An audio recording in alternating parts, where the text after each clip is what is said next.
is my pleasure to welcome Bernard Hopkins to the show. We are so pleased to have you here, and congratulations on this most recent accomplishment. Thank you very much. Glad to be here always. You know, you at 46 are now the oldest man ever to win a significant boxing title. You have displaced George Foreman, and you are now the face of the AARP athletes. How do you feel about all of that? Well, I feel great. I'm motivating a lot of people, and they also give me a lot of support and a lot of feedback for being the poster boy of that baby boomer generation. It's a big, boulder to have on your shoulders, but at the end, it motivates me also. Because I'm close to 47 more than close to 45, hey, but it's good. It's all how you look at it, yes, though, right? Yes. Now, when you were preparing for this most recent fight, the one that put you yet again in the record books, did you have your age at the forefront as a motivating factor, or did you just want to beat this guy because the last time it came to a draw? I just wanted to beat Pascal because it was a draw, and the things he said for the second fight pissed me off a little bit, but it made me more determined to make history in beating George Foreman, breaking George Foreman's record, and beating Pascal the second time was very, very gratifying to make history and settle a score that was unsettled. Yeah, when you say that you were a little annoyed at some of the things that he said, one of them was a suggestion that perhaps you had used performance-enhancing drugs. Or using it, yes. And that's why you are a success at your age. Yes. You didn't take too kindly to that, nor would I blame you. Well, no, I didn't, because, you know, you're talking about my hard work for over the years, 20 years, and you're also trying to take away or suggest that everything I've done in boxing, from the middleweight division to the light heavyweight division, is basically a fraud. Mm-hmm. So, yeah, I took it personal. But, you know, that trash talking is all part of the game. Yeah. I mean, do you think you really, truly meant that you had used some sort of performance-enhancing drugs, or do you think he was just trying to rile up and get interest in the fight? Well, I think promoting a fight is one thing, and to implicate or to accuse someone of doing something that's very popular in sports world today, and allegations. I mean, you talk about the Barry Bonds, you talk about this particular athlete or that particular joiner, the runner, and the Tour de France going on right now. So when you start hearing these things, and it gives other people a reason to ask you about that comment and about that statement. So now it had already caused the conversation that I had never had to deal with it in my whole career. Right. And so it is kind of ignoring, but promoting the fight is one thing, and I've said and done things in promoting the fight. But when you start saying somebody done something as cheating, somebody done something as an edge, now you're talking about history that was made in my career 4 or 5 times, from the middleweight division to light heavyweight division. That comes into question for some people. That's something that I haven't had to deal with any time in my career. A lot of other things, but not that. It's never been an accusation by anyone or an allegation by anyone. Never. So this was something brand new for you. It was something brand new, and it was brand new for the media because they really didn't bite. Like, they really didn't buy it, but it was said, and I wanted to show him with the push-ups in between the fights, yeah, the second fight, that you know what, I am on something. It's called making history. All right. And he got the message. He certainly did. We all got the message. He has worn many hats in his lifetime: street thug, felon, ex-con, boxing champ, ex-boxing champ. Now Bernard Hopkins has yet another with this win over a guy 18 years younger than him. He is the reigning WBC light heavyweight champ.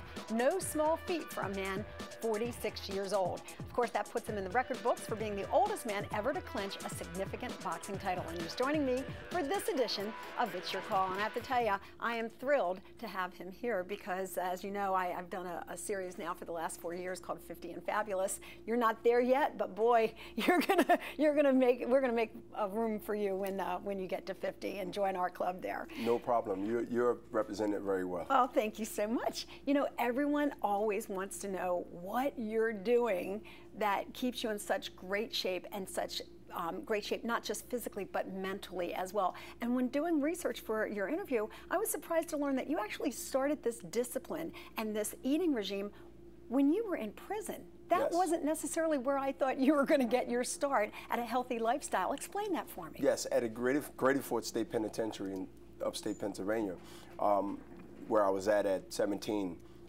to about 25, 26. It was a lot of things that I didn't care to eat.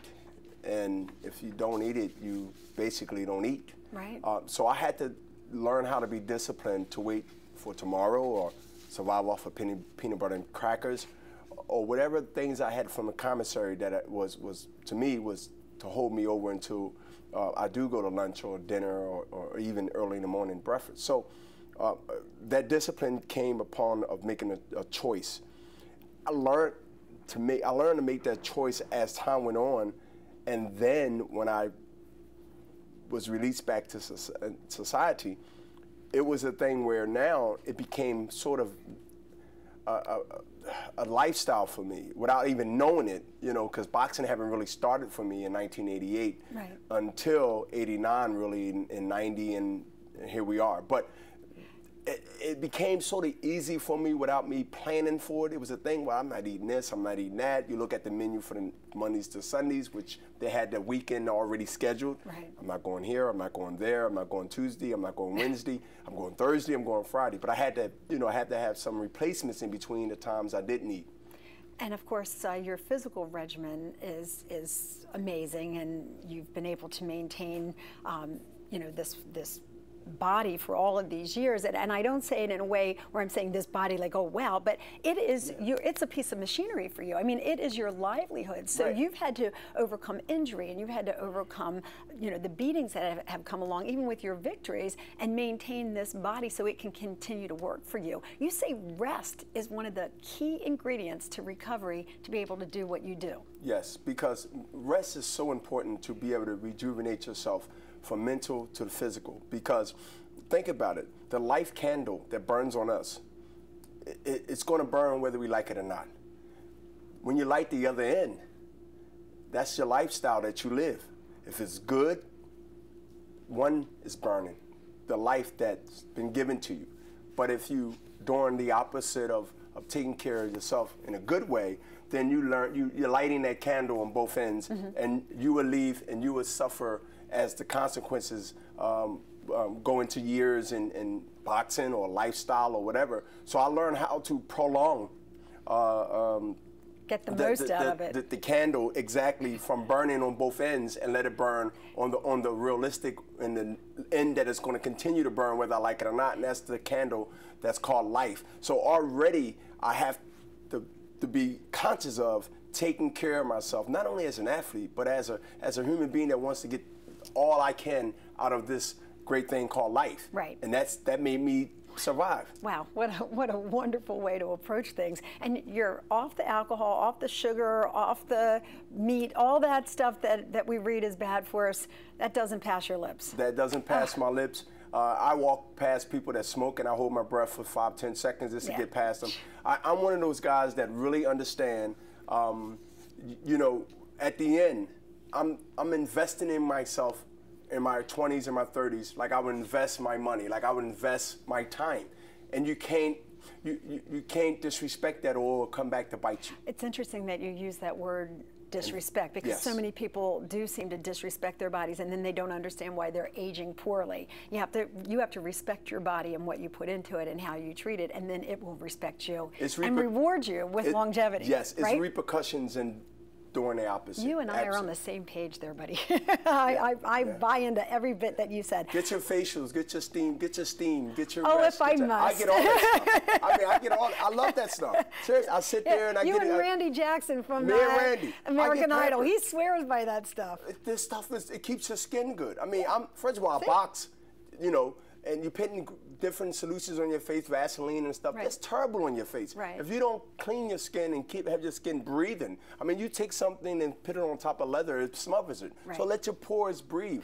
All this stuff.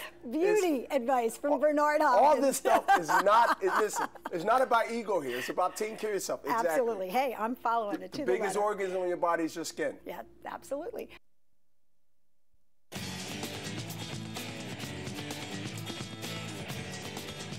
Welcome back, everyone. I'm Lynn Doyle. This is It's Your Call, and I am delighted to tell you that we are joined by Bernard Hopkins. You know him. He is the WBC light heavyweight champion of the world at 46, I might add, and he is giving us some insight into what drives him and what makes him as successful as he is. Lots of people want to join in the conversation. We're going to get to one more call if we can, and that's Pedro. Hey, Pedro, how are you? Hi, how you doing? I'm good, thank you. So we have Bernard here. He's willing to answer pretty much any question. He's already talked about his future plans. What do you want to talk about? Well, I had a few questions. One, Bernard, first I'd like to congratulate you in your career. Thank you. I'm a fan. You know, I've also been a boxing trainer myself. I'm a young trainer. I've been training for like 4 years, and I really enjoy it, and I think you've inspired me even more when it comes to helping others. And I just wanted to know what kind of advice you have for those that would like to take up boxing. Okay. And stuff. All right, because we're running short on time, I'm going to cut you off there, Pedro, but go ahead and answer him for us. Well, be serious about what you want to do, whoever's listening, and be dedicated. Also always have plan B. If boxing is not something that, not because you're not good, but doesn't work out for whatever reason, then you have something to fall back on. But educate yourself about the sport, the business side of it, and you will have not an easy time, but you will have a good outlook on whether you want to continue to be a fighter and continue to dedicate your life, because you're going to have to dedicate your life, if not half of it, you're going to have to dedicate most of it to what you want to do, and that's boxing. Okay, Pedro, I hope that helps.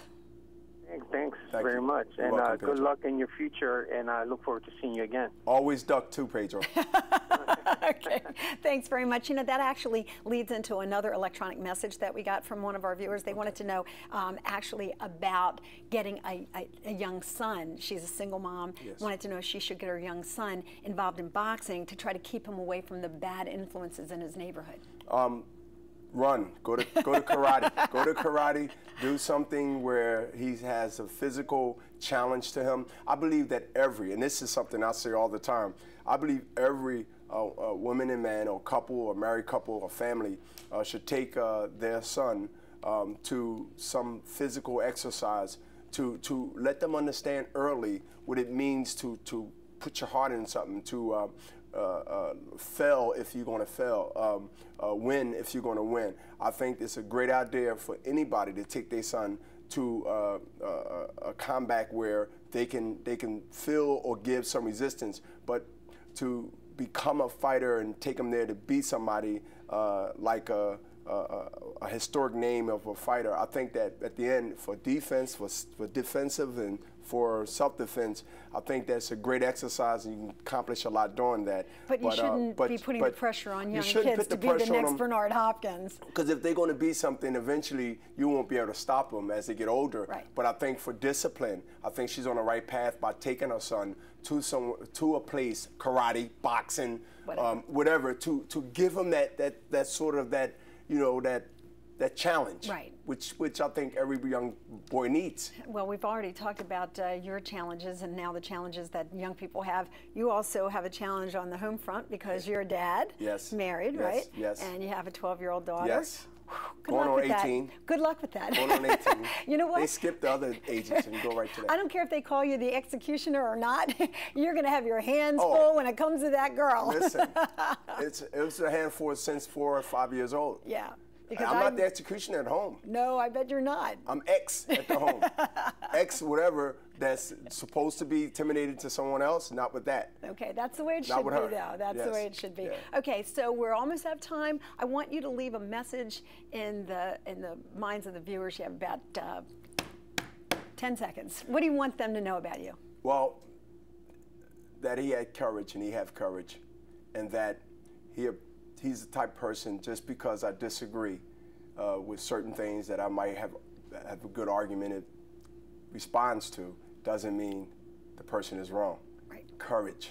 Okay. Courage. Well, thank you so much for sharing your philosophies with us. Congratulations Thank again. you. It was a pleasure to have you here. Always. And you can email us at lynn@lynndoyle.net for more questions. See you next time.